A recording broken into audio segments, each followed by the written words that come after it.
and welcome to this week's YouTube video.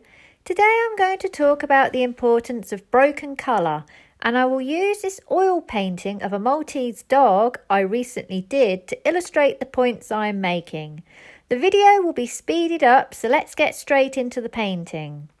Firstly, I want to apologise. I had a bit of a mishap with my camera in the early stages of the block-in. For some reason, it just started doing a filming loop of the room. So there is a small section at the start where the painting jumps ahead a bit. However, there are lots of painting videos on my channel that go into my process in a bit more detail than this video does. So if you are interested to know my painting process, have a look at these. This was an incredibly difficult reference photo to paint because there was firstly a very limited value range and secondly very limited temperature shifts. Everything was very subtle. I had to look really hard to see the colour in this one, and the way I created form was through lots of broken colour. So what is broken colour? Broken colour is a technique used where you lay strokes of different colours together unblended, but due to their close proximity to each other, the eye blends them together optically. Broken colour can be used in a very obvious way, like in the case of the Impressionist painters Monet and Cézanne, or Van Gogh, who was a post-Impressionist. Or you can use it more subtly, such as in the way that Zorn used in his paintings. Either way, whether bold or more subtle, it doesn't matter. The point of it is to make large blocks of colour more interesting, to give your paintings more life and energy, and to help integrate your objects into their backgrounds. If I show you the finished painting of the dog again, you will see I have many different colours or notes of colour in my background. The area where the dog is sat is an orange-brown. But if you look closely, you will always see notes of green, notes of purple and notes of red. Moving to the area above the dog, which is more of a grey, I have mixed in some of my oranges and greens into my grey on the left side and more purple into my grey on the right side. Notice also how obvious the brushstrokes are. This gives the painting energy and interest. From a practical point of view, if you want to be a bit bolder with your backgrounds, I would recommend a larger flat brush and also using some linseed oil to help your paint flow. You don't want to overblend this area. You need to go in bold and confident and try and fill the area in as few brush strokes as possible.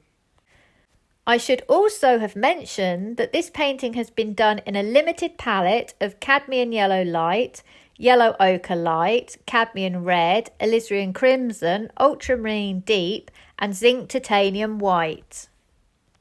So I am working with a warm saturated red and yellow in cadmium yellow and cadmium red, and also a more muted, less saturated red and yellow in yellow ochre light and alizarin crimson.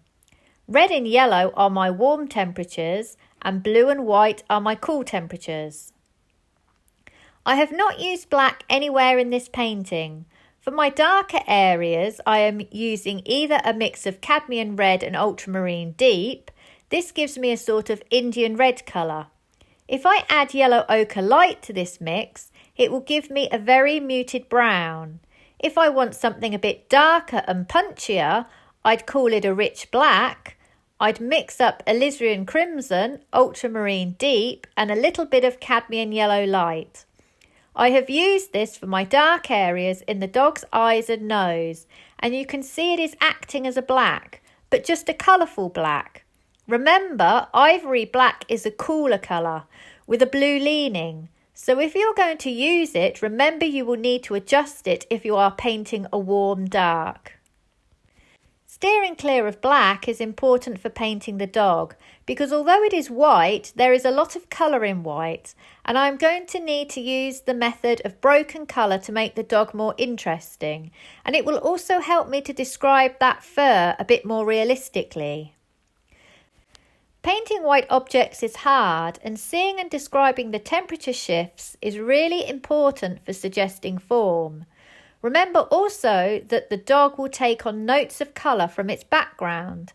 So for example, here and here I have notes of orange reflected from the sofa the dog is sitting on.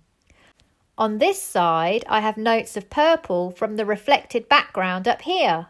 I am generally shifting between orange greys, green greys, purple greys and pink greys. I generally stick to a Zorn type palette, so this would be yellow ochre light, cadmium red, titanium white and ultramarine deep. I have switched black with my blue. The colours used in a Zorn palette are red, yellow, white and black. From this palette, I mix up my dark of cad red and blue. That gives me a purple. I will also mix up a green and an orange. Any of these colours mixed with white will give you a grey, but they will be a grey with a strong colour leaning. I always start with a base grey of cad red, blue and yellow ochre plus white. This is a warm purple. I will then adjust this grey according to the temperature of the area I am looking at. So for example, here it is more green and orange. Here it is more purple. For this area over here, I have added alizarin crimson to give me a cooler pink. I will build this painting very gradually in layers of paint. This artwork was done in 6 sittings and there are 3 layers of paint. I allowed the first layer to dry before I attempted layers 2 and 3. Layers 2 and 3 have been done quickly because the paint needs to be wet in order to be able to push and pull it about.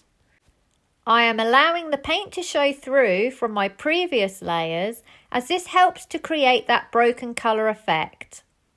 If I do an up-close shot of this painting, you will see greens, purples, oranges, reds and pinks.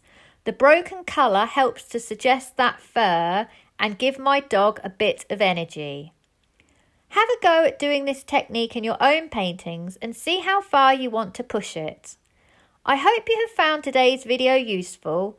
Please like and subscribe if you can, and check out my website sarahhallidayart.com, where you will find examples of my work and also details of online classes that I run. Thank you for watching and see you for the next one.